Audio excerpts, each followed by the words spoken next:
గణపతి నవరాత్రుల సందర్భంగా ప్రొద్దుటూరు పట్టణంలో పోలీసుల ద్వారా ముస్లింలు హిందువులకు కొన్ని ఆంక్షలు విధించారు.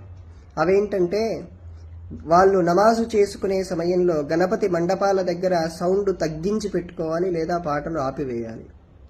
రెండవది, నిమజ్జనం సందర్భంగా విగ్రహాన్ని తీసుకెళ్లేటప్పుడు మసీదు ముందు నుంచి కానీ లేదా వాళ్ళ మతానికి చెందినటువంటి స్థలం నుంచి తీసుకెళ్తున్నప్పుడు 100 మీటర్లు వెనక 100 మీటర్లు ముందు చాలా సైలెంట్గా తీసుకెళ్ళాలి.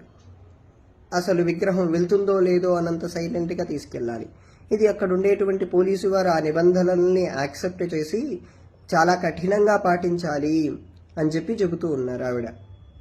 ఇంత కఠినమైనటువంటి రూల్స్ చెప్పడానికి ఎక్కడ కాన్స్టిట్యూషన్లో ఆధారం ఉంది?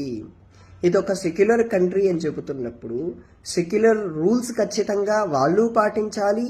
వాళ్ళు మీకు ఇవి చెప్పి మీరు ఇవి హిందువులపై రుద్దుతున్నప్పుడు ఈ పోలీసులకు కొంచెమైనా కాన్స్టిట్యూషన్ జ్యుడిషనరీ సిస్టమ్ పైన కొంచెమైనా అవగాహన ఉంటుంది కదా. జ్యుడిషనరీ సిస్టమ్ వదిలేసేయండి, ఇక్కడ కాన్స్టిట్యూషన్ బేస్డ్గా ఇక్కడ సెక్యులర్ కంట్రీ అంటున్నాం. మరి సెక్యులర్ కంట్రీ అంటున్నప్పుడు వాళ్ళు చెప్పేటువంటి రూల్స్ ఇవి హిందువులపైన ఎలా వర్తిస్తాయి? భారతదేశం ముమ్మాటికి హిందూ దేశమే. ఈ హిందూ దేశంలో ఇటువంటి పండుగలు ఎప్పటికీ సాగుతాయి. ఈ పండుగల వలనే, ప్రత్యేకించి ఈ గణపతి పండుగల వలనే హిందువుల్లో చైతన్యం వచ్చింది.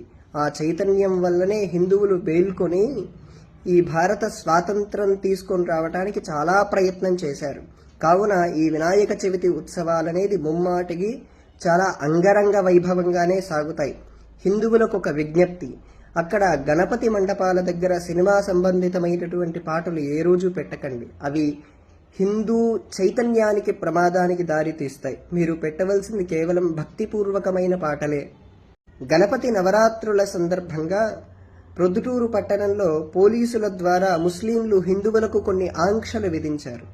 అవేంటంటే, వాళ్ళు నమాజు చేసుకునే సమయంలో గణపతి మండపాల దగ్గర సౌండ్ తగ్గించి పెట్టుకోవాలి లేదా పాటలు ఆపివేయాలి.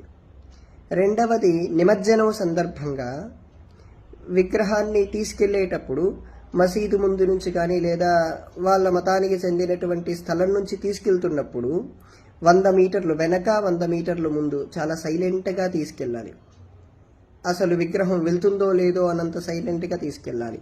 ఇది అక్కడ ఉండేటువంటి పోలీసు వారు ఆ నిబంధనల్ని యాక్సెప్ట్ చేసి చాలా కఠినంగా పాటించాలి అని చెబుతూ ఉన్నారు ఆవిడ. ఇంత కఠినమైనటువంటి రూల్స్ చెప్పడానికి ఎక్కడ కాన్స్టిట్యూషన్లో ఆధారం ఉంది? ఇదొక సెక్యులర్ కంట్రీ అని చెబుతున్నప్పుడు సెక్యులర్ రూల్స్ ఖచ్చితంగా వాళ్ళు పాటించాలి.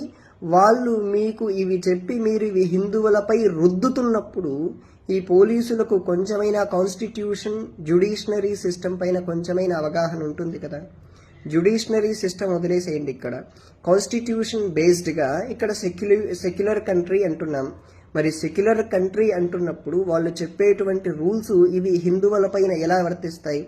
భారతదేశం ముమ్మాటికి హిందూ దేశమే. ఈ హిందూ దేశంలో ఇటువంటి పండుగలు ఎప్పటికీ సాగుతాయి. ఈ పండుగల వలనే, ప్రత్యేకించి ఈ గణపతి పండుగల వలనే హిందువుల్లో చైతన్యం వచ్చింది. ఆ చైతన్యం వల్లనే హిందువులు మేల్కొని ఈ భారత స్వాతంత్రం తీసుకొని రావడానికి చాలా ప్రయత్నం చేశారు.